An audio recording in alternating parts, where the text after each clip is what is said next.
Ito po ba ang bahay ni Mr. Montalban? Tanong ng dalagang si Lyra Santos sa ginang na nagbukas ng gate na kanyang kinatok. Ang ginang ay nasa edad 50, may maamong mukha, at nakasuot ng simpleng duster, halatang sanay sa gawaing bahay. Sino po sila? Tanong nito habang sinisipat siya mula ulo hanggang paa. Ako po si Lyra Santos, yung bagong homeschool teacher ng dalawang bata, sagot ni Lyra na may magalang na ngiti. Nandito po ako kasi may schedule sila sa akin ngayong araw. Biglang lumiwanag ang mukha ng ginang at ngumiti. Ah, ikaw na pala yung hinihintay ni Sir Acer. Pasok ka, hiha, nasa loob po sila. Pagbukas ng gate, hindi maiwasang mamangha ni Lyra sa tanawin. Napakalawak ng hardin, puno ng mga bulaklak na tila inaalagaan araw-araw, at may fountain pa sa gitna. Hindi rin may kakaila ang laki at ganda ng bahay, tila mansion na may modernong disenyo. Habang naglalakad papasok, napaisip si Lyra kung anong trabaho ng kanyang amo. Drug lord ba ito? Bulong niya sa sarili habang pinagmamasdan ng engranding paligid. Paano kaya nila na-achieve ang ganitong buhay? Pagpasok sa loob, lalo siyang namangha. Ang mga chandelier ay kumikislap, ang mga muebles ay mukhang imported, at ang bawat sulok ng bahay ay tila pinag-isipan ang disenyo.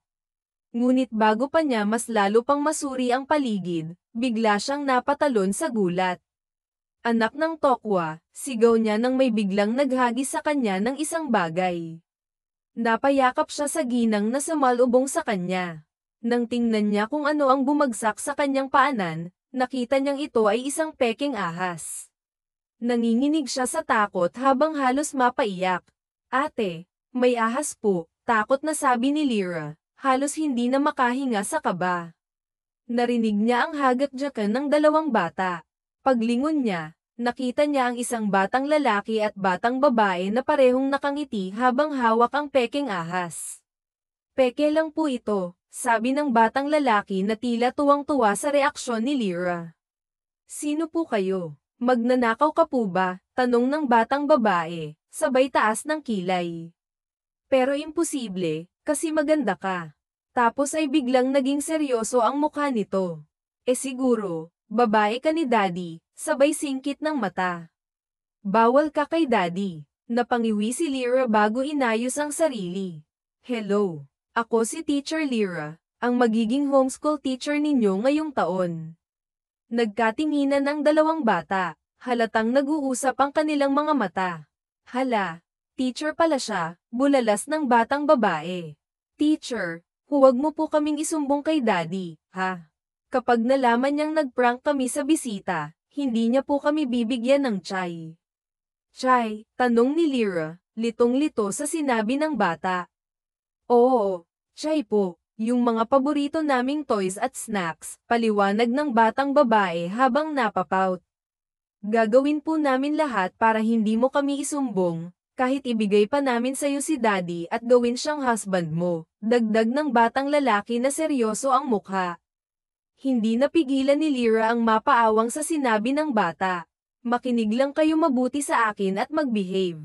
Ayos na sa akin yun, sagot niya habang pilit na pinipigilan ang tumawa. Ate Angie, biglang sigaw ng batang babae, dahilan para mapalingon silang lahat. Napatigil si Lyra nang makita ang lalaking pumasok sa eksena. Napanganga siya at hindi makapaniwala. Ang lalaking nasa harapan niya ay hindi lang gwapo, matangkad, matikas, at halatang sanay mag-ehersisyo. Ngunit higit sa lahat, ito ang lalaking hindi niya inaasahang makikita muli, ang dakilang bully niya noong high school. Natigilan din ang lalaki nang makita siya. Halatang nagulat ito ngunit agad na bumalik ang seryosong ekspresyon sa mukha. Sir, casual na bati ni Lyra, pilit na hindi nagpapahalata ng emosyon. Ako po ang homeschool teacher ng mga anak niyo ngayong taon. Daddy, ba't natulala ka po? Ano po? Love at first sight, sabad ng batang babae na nagbigay ng awkward ng ngiti kay Lyra. Napatikim naman ng binatang si Acer bago iniabot ang kamay kay Rhea. Nice to meet you, Ma'am Rhea. Nice to meet you too, sagot ni Rhea habang nagkamayan sila. Hindi napigilan ni Rhea na diinan ang pisil sa kamay ni Acer, tila isang maliit na paghihiganti para sa lahat ng pambubuli na ginawa nito sa kanya noon. That hurts, reklamo ni Acer habang nagsalubong ang kilay. May galit ka ba sa akin? Ngumiti si Rhea, isang ngiting puno ng inosente ngunit may bahid ng sarcasm. Wala naman po, sir, sagot niya, sabay bitaw sa kamay nito. Uumpisahan ko na po ang pagtuturo sa mga bata. Saan po ang study room nila? Tumikim si Acer at tumingin sa kambal. Sundan mo na lang sila. I have an important meeting, wala na akong oras para ihatid pa kayo sa study room. Ingat po sa trabaho. Sabay na sabi ng kambal bago magunahan sa paghalik sa kanilang ama. Halatang malapit ang mga bata sa kanilang ama, na tila isang hands-on parent. Behave, okay, bilin ni Acer sa kambal habang hinahaplos ang buhok ng mga ito. I have to go now. Love you both. Tumango muna si Acer kay Rhea bilang hudyat ng palem bago siya tuluyang umalis. Samantala, masiglang hinailan ng kambal si Rhea papunta sa study room. Ang dalawa ay halatang excited sa kanilang magiging klase. Pwede bang malaman, teacher, kung ano ulit ang name nyo? Malambing na tanong ng kambal habang sabay na nakatingin kay Rhea. Rhea ang pangalan ko. E kayo? Sagot ni Rhea habang ngumiti. Ako po si Liam, sagot ng batang lalaki habang nagtaas ng kamay. Ako naman po si Ava, mabilis na sabi ng batang babae habang nakangiti. Nagsimula na ang kanilang klase, at masaya si Rhea dahil nakikinig at aktibong nakikilahok ang kambal. Sa kabila ng pagiging makulit ng dalawa, halata ang kanilang interes sa bawat leksyon. Teacher, recess na po, sabi ni Ava sabay nguso. Tapos na po kami kaya dapat recess na, dagdag ni Liam na tila nagmamakaawa. Napatawa si Rhea sa hirit ng dalawa. Sige, magbe-break tayo ng 30 minutes dahil mabait kayo. Nag-apir ang kambal bago tumakbo palabas ng study room. Naiwan si Rhea na nag-aayos ng kanyang mga gamit bago sinundan ang dalawang bata. Natagpuan niya ang mga ito sa kusina, masayang kumakain ng cheesecake at umiinom ng zesto. Ma'am, kain ka na rin po, sabi ni Tita Rosa, ang kasambahay na nag-aasikaso sa bahay. Upo ka na po. Naupo si Rhea at ngumiti. Thank you. Sinabayan niya ang kambal sa pagkain habang masayang nagkukwentuhan ang mga ito. Teacher, ano pong sunod na subject natin? Tanong ni Liam habang ngumunguya ng cheesecake. Ilan pa pong oras tayo mag-aaral? 2 oras pa. May math at English pa tayo. Pagkatapos nun, pwede na kayong maglaro, sagot ni Rhea. Tumango ang kambal, halatang kontento sa sagot. Nang matapos silang kumain, bumalik sila sa study room para ipagpatuloy ang klase. Kapag binigyan kita ng 3 apple at 2 orange, anong sagot? Tanong ni Rhea sa kambal habang hawak ang mga laruan nilang prutas. Nagkatinginan ng dalawa bago sabay na sumagot, thank you po. Napakurap-kurap si Rhea at maya-maya ay malakas na natawa. Ang ibig kong sabihin, kapag binigyan kita ng 3 apple at 2 orange, ilan lahat? Nagbilang ang kambal gamit ang kanilang mga daliri. Ilang saglit lang ay sabay nilang ipinakita ang 5 daliri kay Rhea. 5 po. Very good, nakangiting sabi ni Rhea habang pumapalakpak. Nagpatuloy ang kanilang klase hanggang sa matapos ito. Sa buong oras ng pag-aaral, hindi nawala ang tawanan at lambingan ng kambal. Kailangan bukas gawa na ang assignment nyo sa math at English, ha? Bili ni Rhea. Kapag nagawa nyo yun, tatatakan ko kayo ng star sa kamay, at bibigyan ko rin kayo ng donut na prize. Wow! Gagawin ko po ang assignments ko, teacher. Hindi ko po pakokopyahin si Liam, sabi ni Ava habang nakapamewang. Hindi naman ako kokopya sa'yo kasi baka mali ang sagot mo, sagot ni Liam habang tumatawa. Teacher, kailangan ko makakuha ng maraming stars para maipakita ko po kay Daddy.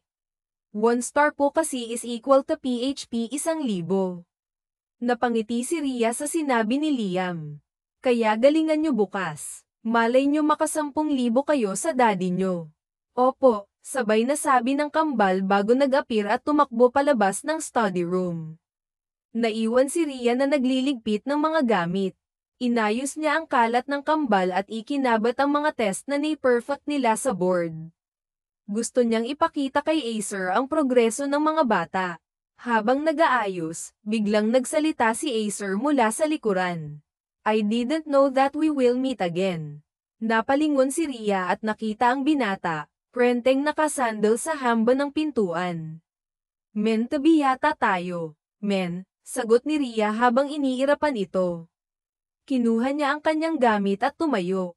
Buti naman at hindi nagmana sa'yo ang kambal. Hindi sila bully katulad mo, dagdag ni Rhea habang naglalakad papunta sa pinto. Tumawa si Acer. Past is past. Kalimutan mo na ang nangyari noon. How's your life? May boyfriend ka na ba? Bakit mo tinatanong? Mataray na sagot ni Rhea. Baka lang kasi may pag-asa pa ako. Ngumiti ng bahagya si Acer, tila sinusubukan ng reaksyon ng dalaga. Umiling si Rhea. Aalis na ako. Palem. Bago siya tuluyang lumabas, tumingin siya kay Acer. Ipaalala mo sa mga bata ang assignments nila. Very good sila ngayon kaya deserve nila ng rewards. Noted, ma'am, nakangiting sagot ni Acer. Umiling si Rhea at lumabas ng bahay. Nakita niya ang kambal sa sala na naglalaro. See you tomorrow, kids, sabi ni Rhea sa kanila. See you tomorrow po, sagot ng kambal habang kamakaway. Pag-uwi ni Rhea sa kanyang apartment, sinalubong siya ng kanyang alagang aso na si Coco. Hello, may baby Coco. Tumahol ang aso at tumalon sa kanya. Napatawa si Rhea at binuhat ito. Laging magpapakabait kapag wala si mommy, ha? Pagkatapos maghanda ng pagkain para sa sarili at sa aso, naupo si Rhea sa sofa. Habang kumakain, tumunog ang kanyang cellphone. Kinuha niya ito at sinagot ang tawag, hindi alam na ang tatawag ay magdadala ng bagong twist sa kanyang buhay. Napatigil si Rhea sa sinabi ni Liam. Napatingin siya sa kambal at napangiti ng bahagya. Liam, Ava, hindi ganon kadali ang mga bagay na yan. At saka, hindi ko naman iniisip ang tungkol sa ligawan, lalo na ng daddy nyo. Pero teacher, ang sabi ni daddy kagabi, maganda ka raw at mabait. Siya nga raw ang pinakamagandang babae na nakilala niya, dagdag ni Ava habang ngumunguya ng cupcake. Napailing si Rhea at natawa. Hay nako, mga bata talaga. Sige na, tapusin nyo na ang pagkain nyo para makapaglaro pa kayo bago tayo magpatuloy sa klase. Habang kumakain ang kambal, hindi maiwasan ni Rhea na mag-isip. Ang mga biro ni Acer noong mga nakaraang araw ay tila may halong katotohanan. Pero alam niyang hindi siya dapat magpadala. Kilala niya si Acer noon bilang isang mapagbiro, at hindi niya alam kung seryoso ba ito o nilalaro lang siya. Pagkatapos ng break time, nagpatuloy ang klase. Mas aktibo ang kambal ngayon, at halatang masaya sila sa bawat leksyon. Nang matapos ang klase, nagpaalam si Rhea sa kambal at nagligpit ng kanyang mga gamit. Habang nag-aayos, biglang pumasok si Acer sa study room. Nakangiti ito at may dalang tray ng mga prutas. Para sa'yo, Ma'am Rhea. Pasasalamat ko sa pagtuturo mo sa kambal ko. Napatingin si Rhea sa tray at saka kay Acer. Hindi mo na kailangang gawin to. Trabaho ko ang turuan sila. Alam ko, pero gusto ko lang magpasalamat. Hindi lahat ng teacher ay kasing pasensyosa mo. At saka, gusto kong bumawi sa'yo. Napakunot ang noo ni Rhea. Bumawi? Para saan? Sa lahat ng pambubuli ko sa'yo noon. Alam kong hindi madali para sa'yo ang mga ginawa ko. Pero, seryoso ako, Rhea. Gusto kong bumawi, hindi lang bilang isang ama ng mga tinuturuan mo, kundi bilang isang tao na may pagkukulang sa'yo noon. Nagulat si Rhea sa sinabi ni Acer. Hindi niya inaasahan na maririnig ang ganitong salita mula rito. Pero sa kabila ng lahat, hindi niya maiwasang magduda. Acer, hindi ko alam kung anong pinaplano mo. Pero sana, huwag kang maglaro. Hindi lahat ng tao ay katulad mo na kaya ang lahat ng bagay gawing biro. Tumango si Acer. Hindi ako nagbibiro, Rhea. Kung bibigyan mo lang ako ng pagkakataon, papatunayan ko sa'yo. Hindi na sumagot si Ria. Kinuha niya ang kanyang bag at nagpaalam sa kambal. See you tomorrow, kids. See you tomorrow po, teacher, sabay na sigaw ng kambal habang kamakaway. Habang naglalakad palabas ng bahay, hindi maiwasang mag-isip si Ria. Totoo kaya ang sinasabi ni Acer? O isa lang itong paraan para makuha ang tiwala niya? Alam niyang hindi siya dapat magpadala, pero bakit parang may bahagi ng puso niya na gustong maniwala? Pagdating niya sa bahay, sinalubong siya ng kanyang alagang aso na si Coco. Hello, baby Coco. Alam mo ba, ang gulo ng araw ko ngayon. Tumahol ang aso, tila nakikinig sa kanya. Habang nakaupo sa sofa, kinuha niya ang kanyang cellphone at tiningnan ang mga mensahe. May isang text mula kay Acer, "Good night, Ria. Sana bukas, ngumiti ka naman sa akin." Napailing si Ria at natawa. Ang kulit talaga ng lalaking to. Pero kahit paano, hindi niya maiwasang mapangiti. Kinabukasan, maagang dumating si Ria sa bahay ni na Acer.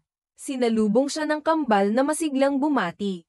"Good morning, teacher. Good morning. Mukhang ang saya niyo ngayon ah," sagot ni Ria habang pinupunasan ang pawis sa noo. Habang nagtuturo, napansin ni Ria na mas nagiging malapit na siya sa kambal. Hindi niya maiwasang humanga sa pagiging masayahin at matalino ng mga ito. Sa kabila ng pagiging makulit, halata ang pagmamahal nila sa kanilang ama. Pagkatapos ng klase, habang nag-aayos ng gamit, muling lumapit si Acer kay Ria. "Pwede ba kitang yayain mag-dinner mamaya? Para na rin makapag-usap tayo ng maayos." Napatingin si Ria kay Acer, halatang nagdadalawang isip. "Acer, hindi ko alam kung tama to. Walang masama sa dinner, Ria. As friends, kung ayaw mo, tatanggapin ko. Pero sana, bigyan mo ako ng pagkakataon." Matagal na tumahimik si Ria bago siya tumango. "Sige, pero isang dinner lang to, ha?" Ngumiti si Acer, halatang masaya sa sagot ni Ria. "Thank you. Promise, hindi mo to pagsisisihan." Habang pauwi, hindi maiwasang mag-isip ni Ria. Ano kaya ang mangyayari sa dinner nila? Totoo kaya ang intensyon ni Acer? O isa lang itong paraan para makuha ang loob niya? Ngunit sa kabila ng lahat ng tanong, may bahagi ng puso niya na nagsasabing subukan niyang magtiwala. Natawa si Ria. "Bakit naman ako liligawan ng daddy niyo? May mommy kayo kaya bawal yun. Hindi po sila kasal ni daddy saka ayaw namin kay mommy. Lagi niya kaming sinasaktan pati si daddy sinasaktan niya po. Matagal na po kaming hiwalay ni mommy at masaya po kami kasi hindi na kami nasasaktan. Love namin si daddy kasi po pinaw niya kami kay mommy." Nakaramdam ng kaunting awa si Ria sa mga bata dahil sa kanyang nalaman. "Hayaan nyo, sigurado akong hindi hahayaan ng daddy nyo na masaktan ulit kayo," sabi ni Ria sa dalawang bata. "Ubusin nyo na yung cupcake para masimulan na natin ulit ang lesson." Tumango lamang ang mga bata at nagpatuloy sa pagkain.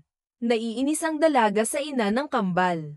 Iniisip niya kung paano nito nagawang saktan ang dalawang bata, ang mababait, at saka sobrang bata pa ng mga ito. Noong sinasaktan ito ng ina nila. Nang matapos sa pagkain ng mga bata ay pinagpatuloy na nila ulit ang kanilang lessons. Kapag may kausap na matanda, ano ang pinakamahalagang salita? Tanong ni Ria sa mga ito. "Po at opo," sagot ng dalawa. "Very good po," nakangiting sabi ni Ria. 12:30, natapos ang klase nila. Inayos ng kambal ang kanilang mga gamit at inayos din ni Ria ang sa kanya. Nang makalabas sila ng study room ay nadatnan nila sa sala si Acer na nakasuot ng pambahay. "Daddy," agad sumampa ang kambal sa kanilang ama. "Daddy, 5 po ang stars namin. May tig 5,000 po kami, Daddy. Bibigay mo po yun yun ang usapan." Natawa si Acer bago tumayo habang buhat ang dalawang anak. "Opo, singilin niyo si Daddy. Mamaya kakain muna tayo dahil..." "Anong oras na Dito ka na rin mag-lunch." "Anong oras na?" Bumaling ito sa dalaga. "Oo nga po. Teacher, dito ka na po. Nilapitan ni Ava ang dalaga at hinawakan ito sa kamay. Nagpakyut pa ang batang babae para mapapayag si. Natawa naman ang dalaga. Okay yun, masayang sabi ni Acer. Nagtungo ang apat sa dining at nagsimulang kumain. Luto ko ang mga yan, mayabang na sabi ni Acer. Masarap, no? Pwede na, sagot lang ni Ria kahit pa masarap talaga ang luto ng binata. Teacher, gusto mo po ba sa lalaki kay magaling magluto? Tanong ni Liam sa dalaga. Oo, at saka yung masipag. Alam mo yung nilaban ni Manang, nilaban ko ulit, sabad ni Acer at ngumiti. Hindi naman siya pinansin ni Ria. Ano pa po? Tanong naman ni Ava. Yung magalang at matulungin. Alam mo ba, nagpo at nagupo ako kanina sa baby. Tapos yung matanda kahit hindi tumatawid, itinawid ko, sabad ulit ni Acer sa usapan.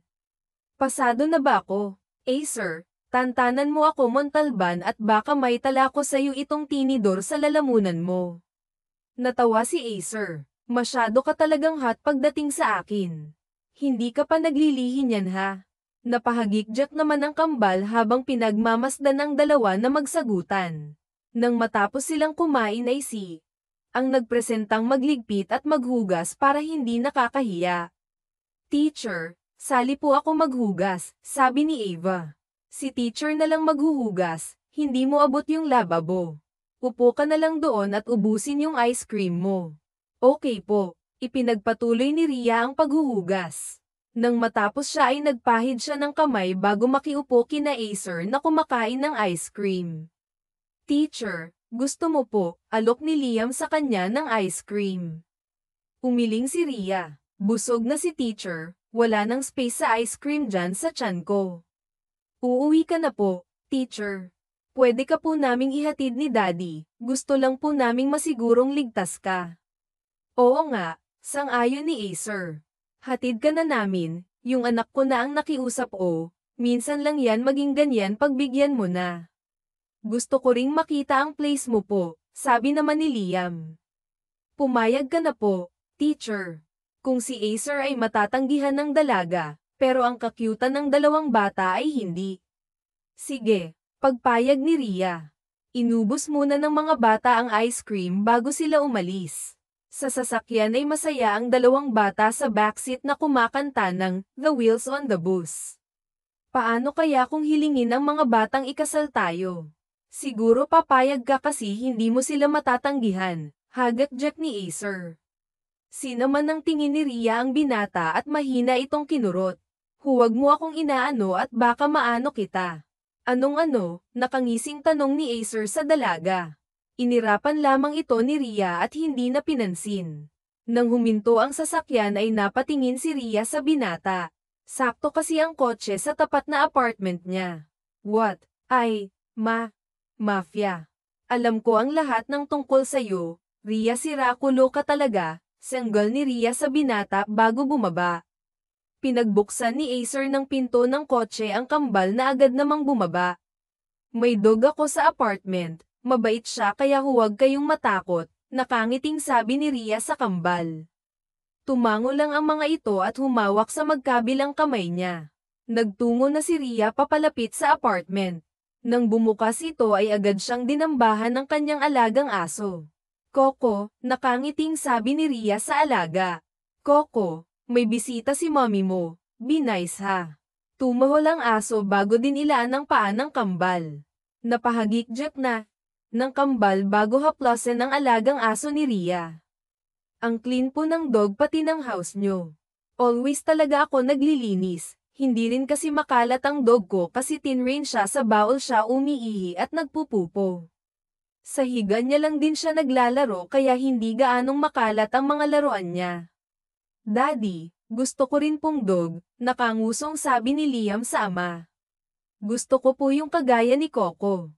Sa birthday nyo, tig-isa kayo, sagot ni Acer at ngumiti. Yehey, masayang sabi ng kambal bago bumalik sa paglalaro sa aso. Napangiti si Ria nang makita kung gaano kasaya ang kambal na nilalaro ang kanyang alagang aso. Inilapag ni Ria ang gamit sa sofa bago maupo. Ria, na-miss ko yan. Napalingon ng dalaga kay Acer. "Na-miss ko ang matatamis mong iti." "Oo na lang, Acer," tugon ng dalaga sa kanya. "Naikwento sa akin ng mga bata yung naranasan nila sa nanay nila. Saang ganoon ko noong high school mamimili ka na siraulong babae. Hindi ko naman pinili yun eh. Ginapang lang ako noong nalasing ako dahil sa pagiging broken-hearted ko sa'yo. Naging malambot ako noong nalaman kong buntis siya. Sinong hindi lalambot kung tinatakot kang papatayin yung bata na nasa tiyan niya?" Ayun, lahat ng utos sinunod ko. Akala ko magbabago noong nanganak na pero mas lumala pala. Napuno ako kaya nakarating kami sa korte. Ayun, hindi na siya makakalapit sa anak namin at wala na siyang makukuha sa akin. Kaso, makapal mukha niya kaya naghanap ng ibang lalaki. Natawa si Rhea. "Bakit ka naman kasi nagpagapang eh? Akala ko ikaw yung gumagapang sa akin. At saka ayos na rin yun kasi nagkaroon ako ng dalawang kamukha at kaugali. Sana nga ay ganun lang." Tuturuan ko si Liam na idaan sa panliligaw ang pagtatapat at hindi sa pambubuli, ngumisi si Acer. "Wala eh. Torpe ang son-to-be husband mo." "At sinong nagsabing son-to-be husband kita?" Masungit na tanong ni Rhea sa binata. "Ako. Itaga mo sa bato magiging asawa mo ako soon.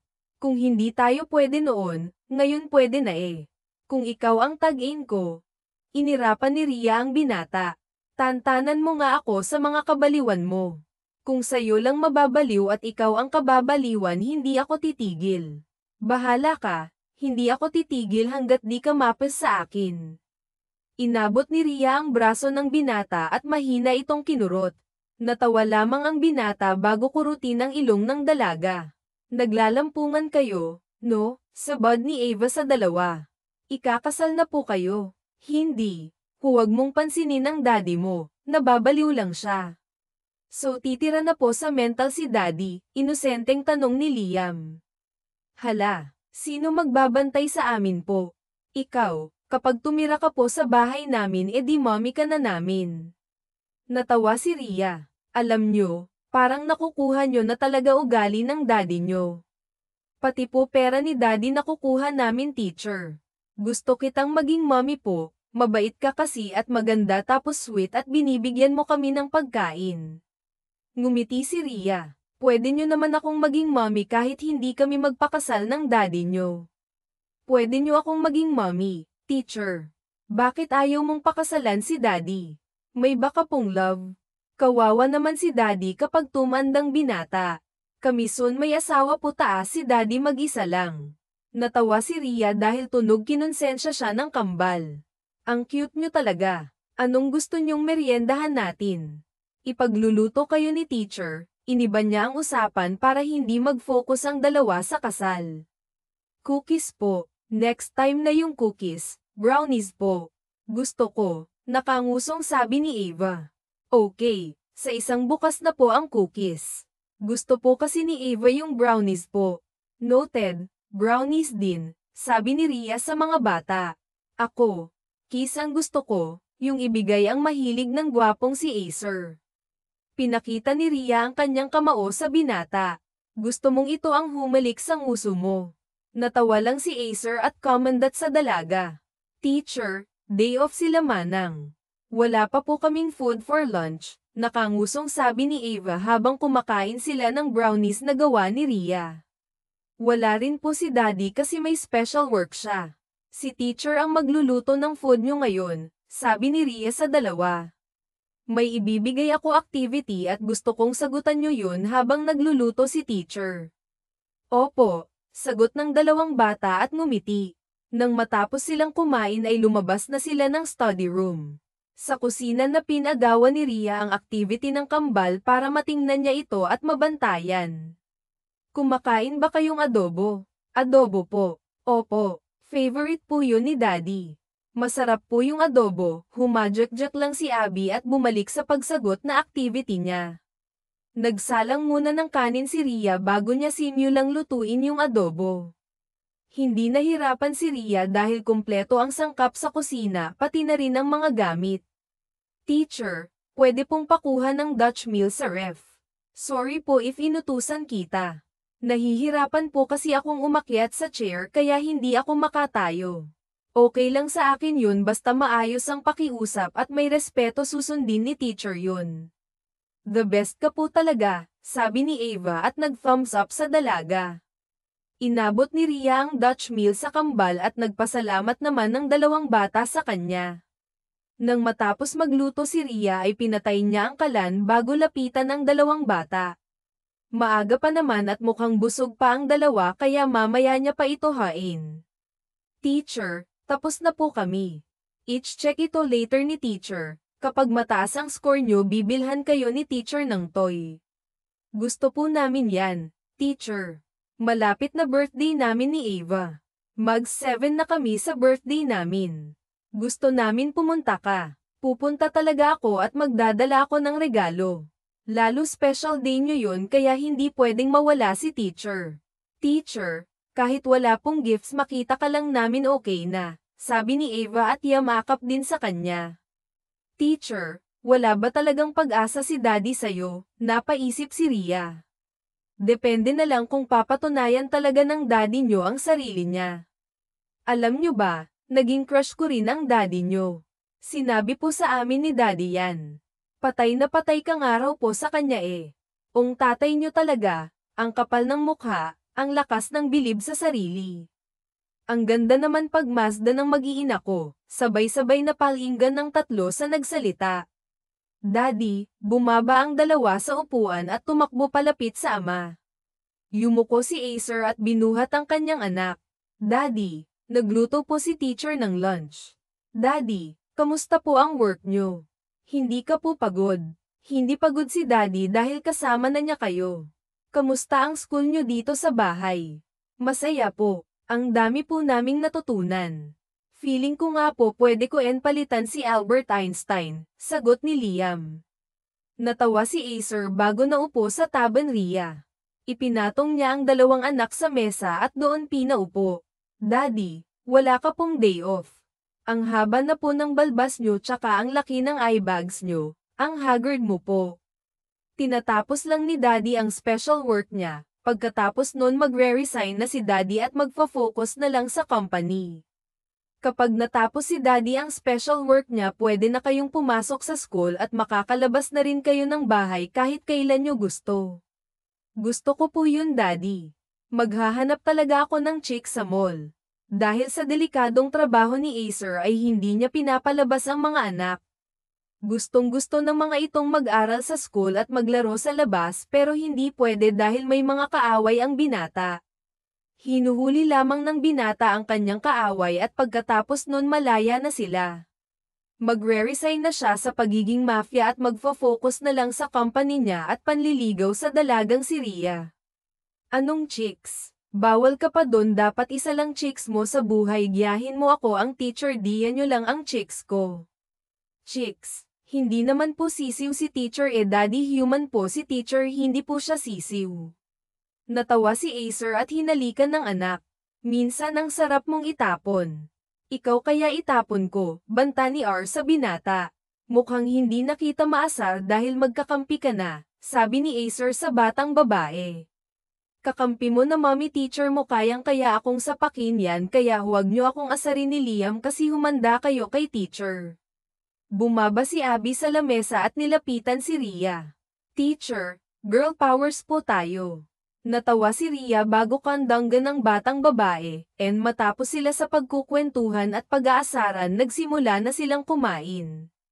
Salamat sa pag-aasikaso sa mga anak ko. Buti na lang talaga at may housewife ako maaasahan. Hindi ka nga nanliligaw, housewife agad iniisip mo. Oo nga naman, sabi ni Acer at malakas na tumawa. Sige simula bukas ay liligawan na kita. Hindi ko muna uumpisahan ngayon para naman mapag-isipan mong sagutin agad ako. Ang hangin mo talaga, ngumiti lang si Acer sa kanya. Napailing na lang si Ria at nagpatuloy sa pagkain. Nang matapos sila sa pagkain si actor ang nagugas ng pinggan, samantalang si Ria naman ang nagpunas ng mesa. Teacher, mamayang gabi ka na po uwi. Dito ka muna po, hindi pwede eh. Papakainin pa ni teacher si Coco at may gagawin pang importante si teacher. Gusto kitang makasama po. Pakuha na lang natin si Coco kay daddy dito ka muna po. Parang kinurot ang puso ng dalaga and makitang may iyak na ang batang babae. Napahinga ng malalim si Ria. AC, sir, pumunta ka sa apartment ko at kuhanin mo si Coco. Kuhanin mo na rin yung laptop ko. Mabilis na tumayo ang binata. Yes ma'am, umalis na ito para kunin ang aso ng dalaga sa apartment nito. Naiwan si Ria kasama ang kambal na hindi niya matanggihan. Anong gusto niyong gawin natin? Laro po tayo ng hide and seek. Ikaw po taya. Sige, tugon ni Ria. Nagsimula ng magbilang si Ria habang nakatakip ang mga mata, ang mga bata naman ay nagsimula ng magtago. Hahanapin ko na kayo, nagumpisa ng maglibot si Ria para hanapin ang kambal. Akmang aakyat siya sa itaas kaya lang natigilan siya nang biglang mag-doorbell. May titingnan lang si teacher sa labas. Huwag muna kayong lalabas sa pinagtataguan niyo ha, sabi ni Ria at lumabas na ng bahay. Binuksan niya ng maliit ang gate at tiningnan kung sino ang nag-doorbell. Bumungad kay Ria ang isang magandang babae at isang lalaking maraming tataw. Sino po sila? Tanong ni R sa dalawa. Nandyan ba si Acer? Sabihin mo nandito ako para bisitahin ang mga anak namin. Umarko ang isang kilay ni Ria. Ikaw pala yung nanay ng mga bata, hindi kita pwedeng papasukin dahil bawal ang mga babaeng makakapal mukha dito. Sino ka ba? Galit na tanong sa kanya ng babae ni Acer. Asawa, mabuti pa't umalis ka na kung ayaw mong tapyasin ko yung makapal mong mukha. Padabog na isinarado ni Ria ang gate. Nang mapagtantong may nakalimutan siya ay binuksan niya ulit ito. May nakalimutan pala ako. Lumabas siya at malakas na sinampal ang dating kinakasama ni Acer. Yung lalaki naman ay sinipa niya ang bayag nito. Ang papangit nyo. Magsama kayong dalawa. Pumasok ulit sa loob si Ria at padabog na sinara ang gate.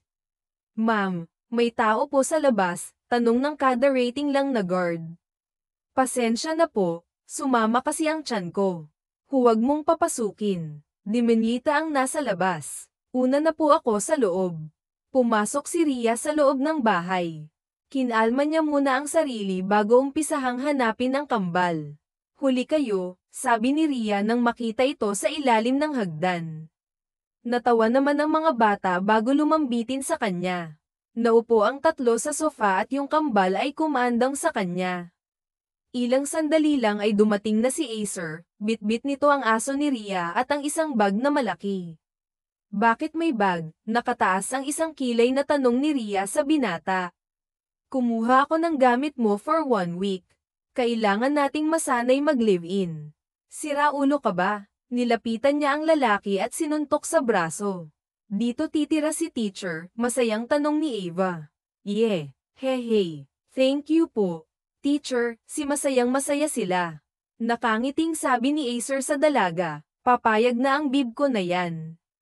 Humanda ka sa akin mamaya, gigil na bulong ni Ria sa binata bago lapitan ang kambal na nilalaro si Coco.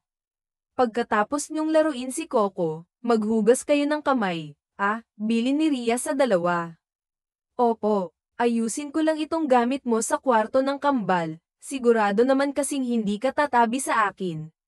Sabi ni Acer sa dalaga. Ligo lang din ako para fresh.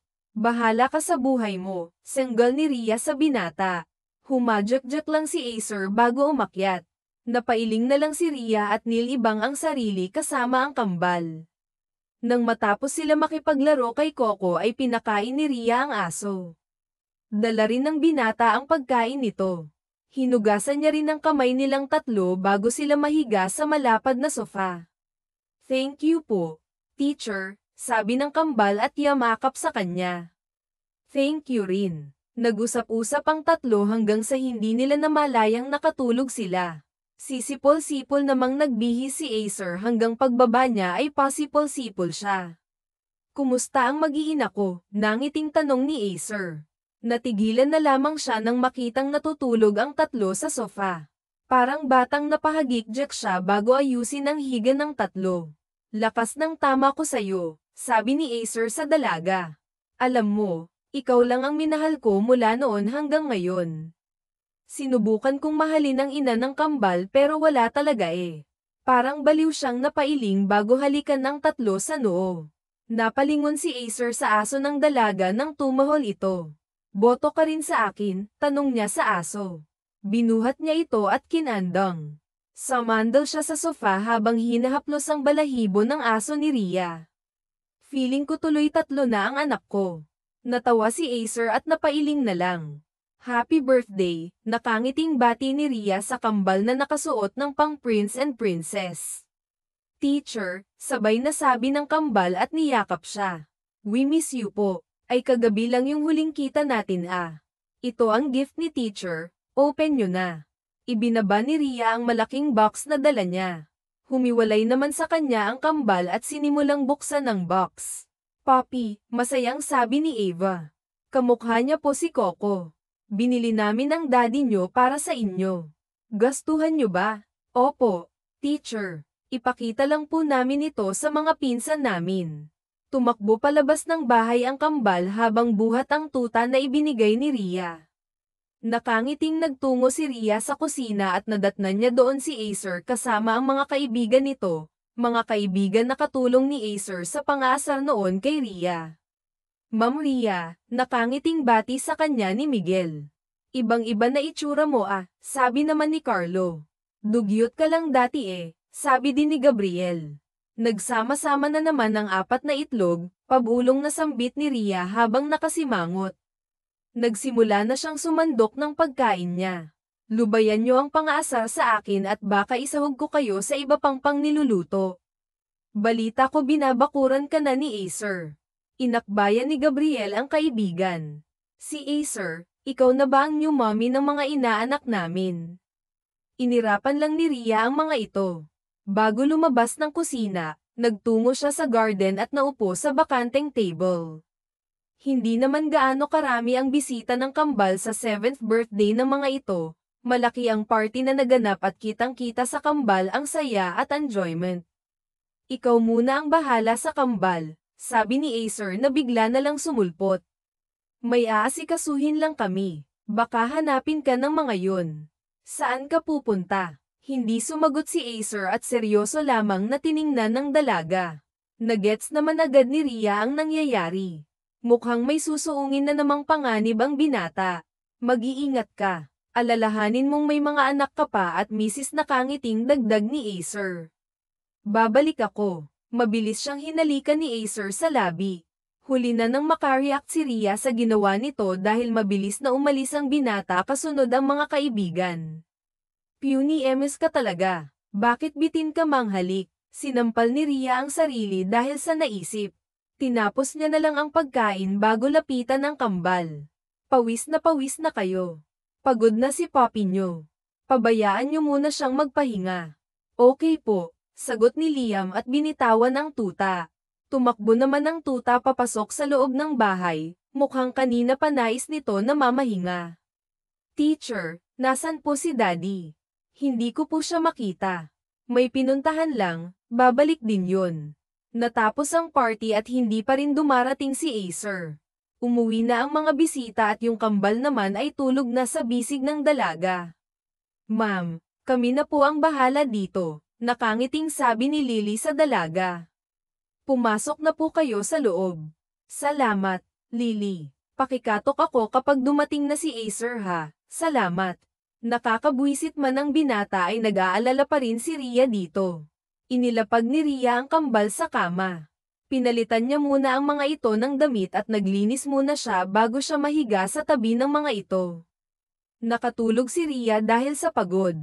Nagising na lamang siya na may kumatok sa pinto. Inaantok na bumangon ang dalaga at binuksan ito. Carlo si Acer. Nasa kwarto niya, may tama sa tagiliran. Napatay niya yung kaaway pero pati siya mamamatay rin ata. Nangamba bigla ang dalaga kaya nagmamadali itong nagtungo sa kwarto ni Acer. Nang makapasok sa kwarto nito ay nadatnan niya ang binata na nakatakip ng kumot at tuwid na tuwid ang higa. Umiiyak ang mga kaibigan nito sa gilid. Bakit niyo iniiyakan? Naiiyak na tanong ni Rhea. Huli ka na, umiiyak na, Sagot ni Gabriel. Wala na si Acer. Sinungaling ka. Nilapitan ni Rhea ang binata. Hoy, sunod-sunod na tumulo ang mga luha niya nang hindi man lang ito kumibo. Niyakap ni Rhea ang katawan ng binata. Gumising ka dyan. Hindi ka pa pwedeng mamatay dahil may mga anak ka eh. Sir naman eh. Bumangon ka dyan at sisiguraduhin kung pakakasalan kita. Bumangon ka na please ah. Ang bigat mo. Natigilan si Rhea nang magsalita ang binata. Ba't ka ba umiiyak? Ako nga dapat ang umiyak dahil di naganan mo ang sugat ko. Anak ng tokwa. Ba't ako nakatakip ng kumot? Hindi ako makahinga. Napakurap-kurap si Rhea. Natauhan siya nang marinig ang tawanan ng mga kaibigan ni Acer. Na-record ko yun, sabi ni Miguel. Epaka, Ma'am Rhea, mahal mo naman pala eh, sabi naman ni Carlo. Sir, papakasalan ka raw ni Rhea, naka-record yun. Hindi ko kinaya yung eksena, tawang-tawa si Gabriel. Napakuyom ng kamao si Rhea at nilapitan niya ang drawer ni Acer at kinuha ang baril nito. Natigilan sa pagtawa ang mga kaibigan nito nang ikasa ni Rhea ang baril. Parang mali kayo ng biniro, galit na sabi ni Rhea. Takbo, sabi ni Carlo at tumakbo palabas, sumunod naman sa kanya si Gabriel at Miguel. Hinabol naman sila ni Rhea. Gustong-gustong iputok ni Rhea ang baril sa mga ito pero hindi niya magawa dahil baka magising ang mga bata. Kapag hindi kayo huminto, ipuputok ko talaga to, banta ni Rhea. Kaya huminto sa pagtakbo ang tatlong binata. Nilapitan niya yung tatlo at isa-isang kinurot sa braso. Sinabunutan niya rin ang mga ito. Mga buwisit kayo. Kung dati hindi ako pumapatol at puro iyak lang, ngayon kayang-kaya ko kayong ilibing ng buhay. Sorry na, si Miguel nakaisip noon. Anong ako? Si Gabriel kaya sabi ni Miguel. Bibilang ako ng 3 at dapat wala na kayo sa paningin ko, sabi ni Rhea sa 3. Hindi pa man nakakabigkas ay mabilis na itong nawala sa kanyang paningin. Nakahinga ng malalim si Rhea bago bumalik sa kwarto ng binata. Ibinalik niya ang baril sa drawer bago ito nilapitan. Ikaw sinend sa akin ni Miguel yung video. Wala nang bawian pakakasalan mo na ako. Huwag magpapakita sa akin yung mga kaibigan mo at baka mabaril ko ang mga yan. Kumusta ang pakiramdam mo? Nabaril ka raw na please lang sa tagiliran, sagot ni Acer. Nakaengkwentro namin ang mga kalaban ko. Balak pang guluhin ang parte ng kambal kaya inunahan na namin. Kapag ayos ng pakiramdam ko, mag-aayos na ako ng resignation letter para sa pagre-resign ko sa underground. Focus na ako sa company ko at sa kasal natin.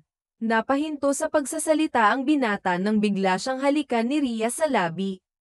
Ang daldal mo. Masaya akong maayos ka na. Pinakikilig mo naman ako parang teenager na, sabi ni Acer at yamakap sa bewang ni Rhea. Sinigurado ko na safe ako. Hindi kasi ako pwedeng sumama muna kay Lord kasi may kambal pa akong anak tapos may pakakasalan pa akong magandang dilag.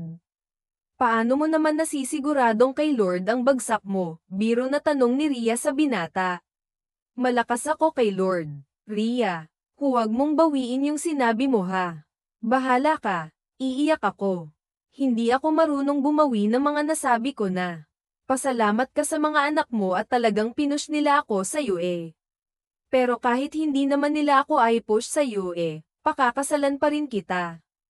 Hindi ka naman ganon kahirap mahalin. Nasa ganoong posisyon sila nang biglang sumulpot ang kambal, bakas sa mga mukha ng mga ito na inaantok pa. Teacher, nawala ka po, sabi ni Liam at nahiga sa tabi ng ama. Mami ko, kumandang naman si Eva paarap kay Rhea at yamakap sa kanya. Akala ko iniwan mo na kami Hindi ko kayo iiwan, dito lang po ako sa tabi nyo, hindi naalis si teacher nyo. Malapit na kami magpakasal, yun ang gusto nyo ba? Tumango lang ang dalawang bata at muling natulog. Natawa si Rhea bago ihiga sa kama si Eva. Nang mahihiga niya ito, siya naman ang tumabi. Matatanggal na yata ang puso ko dahil sa sobrang saya. First sleep together natin bilang pamilya. Tama na nga pagdadaldal Acer. Matulog ka na makapagpahinga ka na. Konti na lang at lalagyan ko na ng tape ang bibig mo. Opo, I love you. Ngumiti si Rhea sa binata. I love you too. Payapang natulog ang apat sa iisang kama. Kinabukasan ay maagang nagising si Rhea para magluto. Good morning po, Manang, beteng ni Rhea sa matandang katulong ni Acer. Nakapagpahinga po kayo ng maayos. Oo, sagot ng ginang. Hindi pa to ang almusal. Ang aga mo nagising. Ako na po ang magluluto ng almusal namin, maupo na lang po kayo.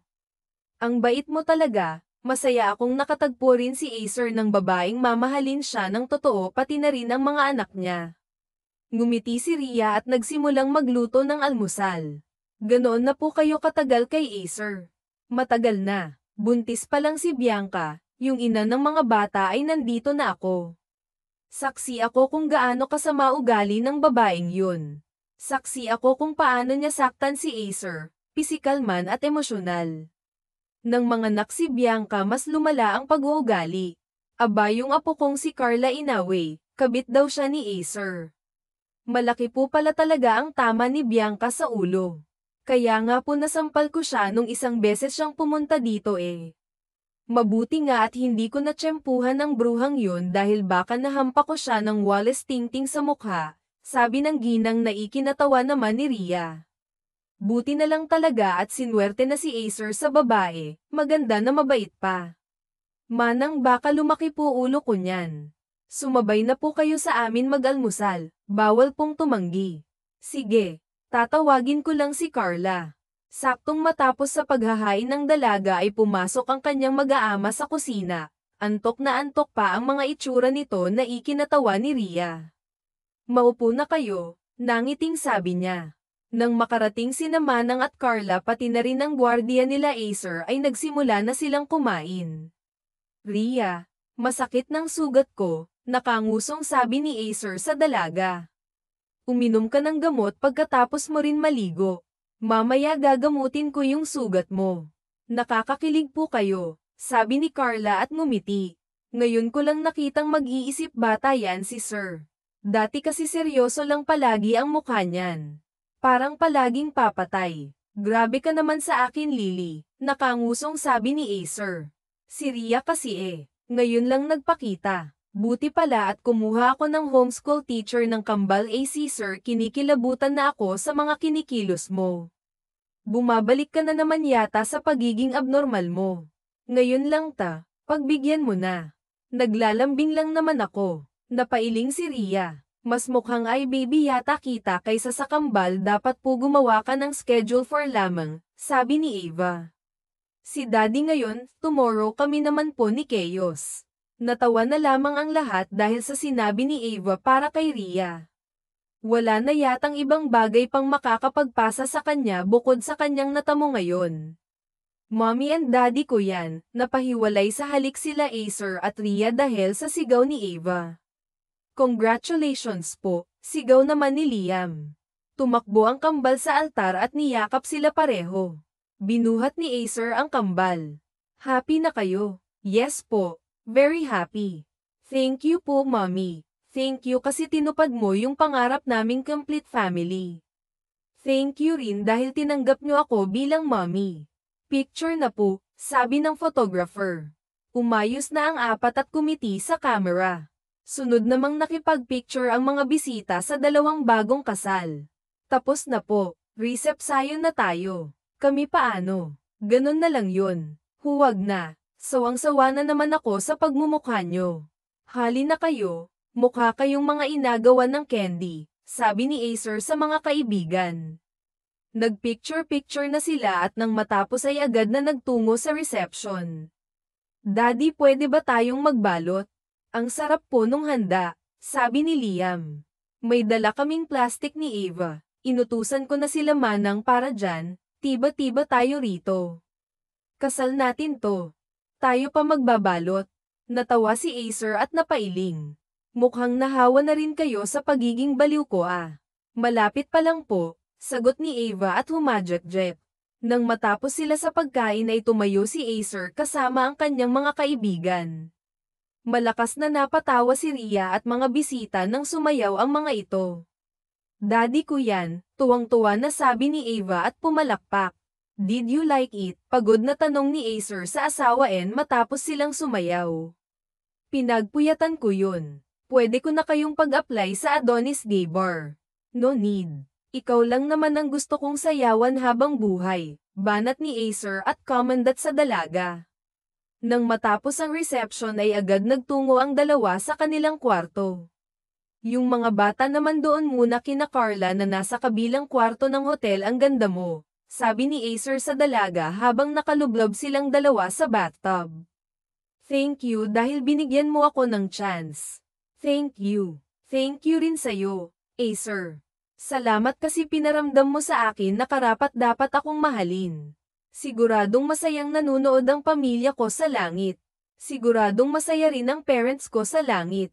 Baka nga nagchichismisan na ang mga magulang mo at magulang ko. Malay mo friends na sila doon. Natawa si Ria. Baliw ka talaga. Baliw na baliw sa'yo. In that moment, masayang ibinigay ni Ria ang sarili sa kanyang asawa. Good morning, nakangiting bati ni Ria sa asawa kinabukasan. Ang sarap gumising kapag ganito, nangiting sabi ni Acer at niyakap ang asawa.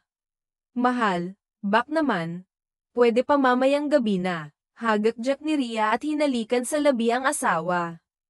Papunta rito ang mga bata. Nakakahiya naman kung mahuli tayo.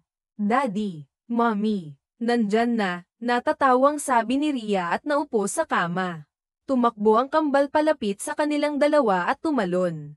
Kamusta ang tulog ng mga baby namin? Malambing na tanong ni Ria sa mga anak. Hindi ba kayo nagkaroon ng bad dreams? Masarap po tulog ko, sagot ni Liam.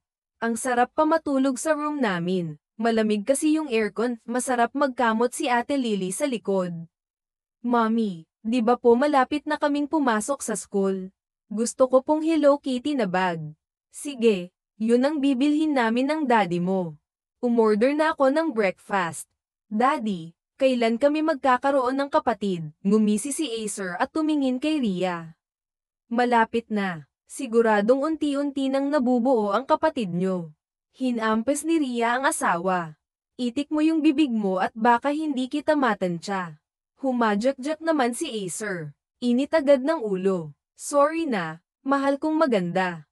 Huwag mong patawarin, sabad ni Ava. Kailangan nakaluhod si Daddy kapag nagsusorry. Grabe ka naman kay Daddy. Anong gusto niyong kapatid? Sabi ni Acer sa anak. Syempre po, tao si Daddy naman. Gusto niyo po ba isda ang kapatid namin? Kapag naging fish ang kapatid namin, baka po iprito siya ni Manang. Natawa si Ria nang sumimangot si Acer. Nakakabad trip kapag nakaharap mo yung kaugali mo. Ano Liam ang sarap mong isako. Hindi yun ang ibig sabihin ni Daddy. Ang ibig kong sabihin, anong gusto niyong gender ni baby? Girl, nakangiting sabi ni Ava at tinaas pa ang kanyang kamay. Tama, girl, nakangiting sabi ni Ria at niyakap si Ava. Gusto ko rin ng baby girl para ipagtatanggol ko sila ni Ava. Teka, hindi pa nag-toothbrush si Daddy. Ang bantot pa ng breath niya. Mabantot breath ko, gumas si Acer at hinayla ang anak na si Liam. Inihiga ni Acer ang anak at hinalik-halikan. Ipagtanggol si Liam sa mampa si Ava sa likod ng ama at pabiro itong sinakal. Natawa naman si Ria habang pinagmamasdan ng kanyang mag-aama na naghaharutan. Si Mommy naman, sabi ni Acer at hinayla pahiga ang asawa, tadtere ng halikang Mommy.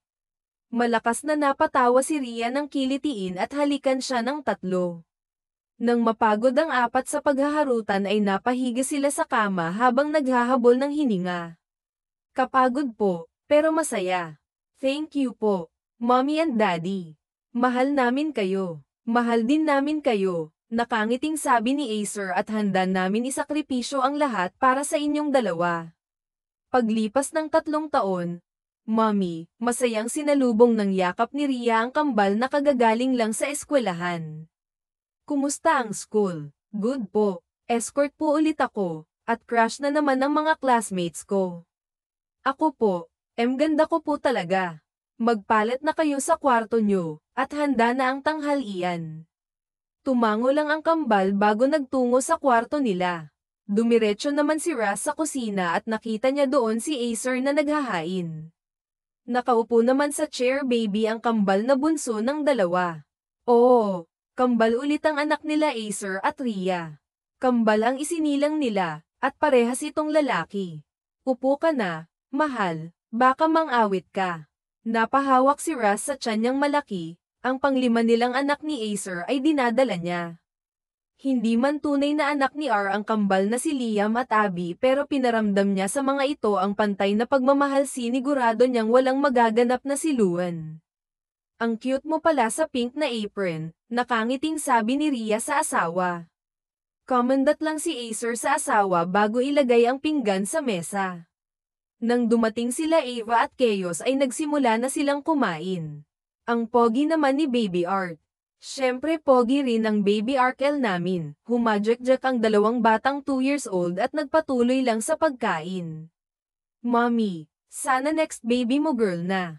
Gusto kong magkaroon ng kapatid na girl para meron akong pupus Sharon at lalagyan ng makeup, baby girl na to, sabi ni Rhea sa anak kahit hindi ko pa alam sigurado akong baby girl na, manifesteng sabi ni Ava at pumikit pa na anim mo'y humihiling. Nang matapos sila sa pagkain ay si Acer na ang nagligpit at naghugas. Sila Rhea naman ay nagtungo sa sala at nanood. Babaan nyo lang sa carpet ang mga kapatid nyo, hindi maglilikot ang mga yan, at napapagalitan ng daddy nyo, kaya pala hindi nag-iingay eh.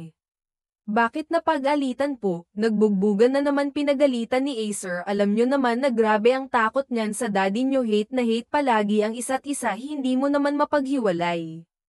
Mommy, sabi ni Art at yamakap sa bewang ni Rhea. Mommy, ilang saglit lang ay lumabas na sa kusina si Acer. Naupo ito sa tabi ni Rhea at agad namang lumapit sa kanya sila Art at Arcel. Ayaw galit daddy, love daddy, sabi ni Arcel at ngumuso. Si Art naman ay humadyak-jak lang at pinaglaruan ng nipple ni Acer. Kahit anong galit ang gawin ni Acer sa dalawang bunso, favorite pa rin siya ng mga ito. Bigla namang dumating ang mga kaibigan ni Acer na nagpagimbal sa kanila. Anong problema nyo? Masungit na tanong ni Rhea sa mga ito. Ginagawa nyo rito mabuti at pinayagan kayo ng mga asawa nyo. Hindi naman ako matitiis ni Mrs. Guapo kasi ako, mayabang na sabi ni Miguel. Pangit, sabi ni Art sa binata at humadyak-jak. Huwag kang magsinungaling hindi sumasang-ayon ng anak ko na pogi ka, sabi ni Rhea sa lalaki. Anong dahilan nyo at napadpad kayo rito mag-iinom kami kwentuhan lang din ganun okay lang ba mabait ka naman kaya sige pero huwag sobra ha ikaw ang katabi ng bunsong kambal baka gawin mong anyan dahil sa kalasinggan, natawa si Acer bago halikan ng asawa, thank you I love you. Agad kumuha ng alak sa ref sila Acer bago magtungo sa pool area. Naiwan naman sila Rhea at ang mga bata sa sala. Chi, sabi ni Arcel at mabilis na niyakap ang aso. Chi Chocho, sabi naman ni Art at niyakap ang isa pang aso. Hinayaan na lamang ni Rhea na laruin ng bunsong kambal ang dalawang aso nila. Mommy, tulog po muna ako. Ako rin po, sabi naman ni Liam at Ava. Humalik sa dalaga ang kambal bago magtungo sa kanilang mga kwarto. Sleep na kayo mamaya na ulit ang laro. Inilatag ni Rhea ang sofa bed sa sala at agad na humiga ang kambal doon. Napangiti si Rhea dahil kusa nang natulog ang mga ito mukhang natakot talaga sa kanilang ama. Nagpatuloy na lang si R sa panonood at nang makaramdam ng antok ay tinabihan na niya ang kambal at natulog nagising na lamang ang dalaga nang maramdaman niyang may humahalik sa kanya nang magmulat siya ay bumungad sa kanya ang asawa nag-toothbrush ako malambing na sabi ni Acer. Umuwi na sila Carlo sorry kung nagising kita ayos lang thank you sa pag-aalaga sa amin ha kapag nailuwal ko na si baby babawi ako pagod ka na sa work pagod ka pa sa bahay hindi ako magsasawang asikasuhin kayo at sa kasinong may sabing napapagod ako isang itin nyo lang ng mga anak natin maayos na ako mahal na mahal kita AC sir. Mas mahal kita, sagot ni Acer at hinalikan ng asawa sa noo. Palagi ko kayong mahal kahit paulit-ulit ang mga ginagawa ko, hinding-hindi ako magsasawa para sa inyo NNGAO ko kung aalagaan ko kayo ng mabuti, lalong-lalo na mga bata, at tutuparin ko yun hanggang sa habang buhay. Sa susunod nating buhay gusto ulit kitang makilala, kaso dapat hindi mo na ako binyuli. Natatawang biro ni Ria. Hindi na diretso liw na ako na feel ko sa next life ko, hindi na ako torpe. Sabi ni Acer sa asawa. Mahal na mahal kita sobra, hinding-hindi ako magsasawang sabihin yon, alam ko yun, mahal din kita kahit ikaw ang pinakamahinang asawa, the end.